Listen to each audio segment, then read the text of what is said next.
ರಸ್ತೆಯಲ್ಲಿ ಕಾಣಿಸಿಕೊಂಡ ಚಿರತೆ, ರೈತರಲ್ಲಿ ಆತಂಕ. ಕಲಘಟಗಿ ಹಾಲಿಯಾಳ ಮಾರ್ಗದ ರಸ್ತೆಯಲ್ಲಿ ಭಾನುವಾರ ಚಿರತೆಯೊಂದು ರಸ್ತೆ ದಾಟಿದೆ.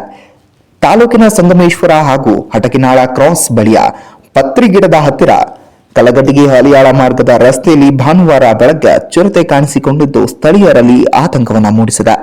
ಇದೇ ಮಾರ್ಗವಾಗಿ ಹಲವು ಗ್ರಾಮಗಳಿಗೆ ಜನರು ದ್ವಿಚಕ್ರ ವಾಹನ ಹಾಗೂ ರೈತರು ಜಮೀನಿಗೆ ಕಾಲ್ನಡಿಗೆಯಲ್ಲಿ ತೆರಳುವುದರಿಂದ ಸ್ಥಳೀಯರಲ್ಲಿ ಭಯದ ವಾತಾವರಣ ನಿರ್ಮಾಣವಾಗಿದೆ. ಅರಣ್ಯ ಇಲಾಖೆಯ ಅಧಿಕಾರಿಗಳು ಚಿರತೆ ಸೆರೆ ಹಿಡಿಯಬೇಕು ಎಂದು ತಾಲೂಕಿನ ಸೂಲಿಕಟ್ಟಿ ಗ್ರಾಮದ ರೈತ ಮುಖಂಡ ಪರಶುರಾಮ ಎತ್ತಿನಗುಡ್ಡ ಒತ್ತಾಯಿಸಿದ್ದಾರೆ. ಚಿರತೆ ಕಾಣಿಸಿಕೊಂಡ ಸ್ಥಳಕ್ಕೆ ಭೇಟಿ ನೀಡಿ ಪರಿಶೀಲನೆ ನಡೆಸಲಾಗ್ತಾ ಇದೆ. ಸಾರ್ವಜನಿಕರು ಚಿರತೆ ಕಾಣಿಸಿಕೊಂಡ ಮಾರ್ಗದ ಕಡೆ ತೆರಳಬಾರದು ಎಂದು ವಲಯದ ಅಧಿಕಾರಿಗಳು ಅರುಣ್ ಕುಮಾರ್ ಅಷ್ಟಗಿ ತಿಳಿಸಿದ್ದಾರೆ.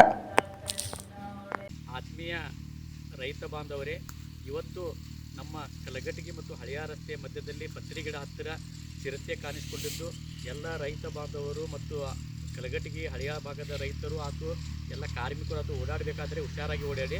ಅದಕ್ಕಾಗಿ ನಾನು ಅರಣ್ಯ ಇಲಾಖೆ ಸಿಬ್ಬಂದಿಗಳಿಗೆ RFO ಮತ್ತು DFO ಅವರಿಗೆ ಆಗ್ರಹ ಮಾಡುವುದೇನೆಂದರೆ, ತಕ್ಷಣ ತಾವು ಹುಲಿ ಅಥವಾ ಚಿರತೆ ಬೋನನ್ನು ತಂದು ಆ ಚಿರತೆಯನ್ನು ಹಿಡಿದು ಬೇರೆ ದಟ್ಟ ಅರಣ್ಯ ಕಾಡಿಗೆ ಸಾಗಿಸಬೇಕು. ಯಾಕಂದರೆ ಸ್ವತಃ ನಾನೇ ಒಂದು 2 ತಿಂಗಳ ಹಿಂದೆ ಹೋಗ್ಬೇಕಾದ್ರೆ ಅದ್ರ ಮುಂಚೆಗಡೆ ನಾನೇ ನೋಡಿದ್ದೇನೆ. ಆ ಕಡೆಯಿಂದ ಪಾಸ್ ಆಗ್ಬೇಕಾದ್ರೆ ರೋಡ್ ಕಡೆ ಬಂತದ್ದು. ಅವತ್ತು ಸಾಯಂಕಾಲ 7 ಗಂಟೆ ಆಗಿತ್ತು. ನನಗೆ ಸರಿಯಾಗಿ ಕ್ಯಾಪ್ಚರ್ ಮಾಡೋಕ್ಕಾಗಿಲ್ಲ. ಆದರೆ ಇವತ್ತು ಮಾತ್ರ ಪ್ರತ್ಯಕ್ಷವಾಗಿ ಬೆಳಗ್ಗೆನೇ ಕಾಣಿಸ್ಕೊಂಡಿದ್ದೆ. ಇದಕ್ಕಾಗಿ ಅರಣ್ಯ ಸಿಬ್ಬಂದಿ ನಾವು ನಿಮಗೆ ಸಾಥ್ ಕೊಡ್ತೇವೆ. ಅದನ್ನು ಹೆಂಗಾದರೂ ಮಾಡಿ ಅಪಾಯ ಮಾಡೋಕ್ಕಿಂತ ಮುಂಚೆ ಅದನ್ನು ಕಾಡಿಗೆ ಬಿಡಬೇಕಂತೇಳಿ ಆಗ್ರಹಿಸ್ತೇನೆ.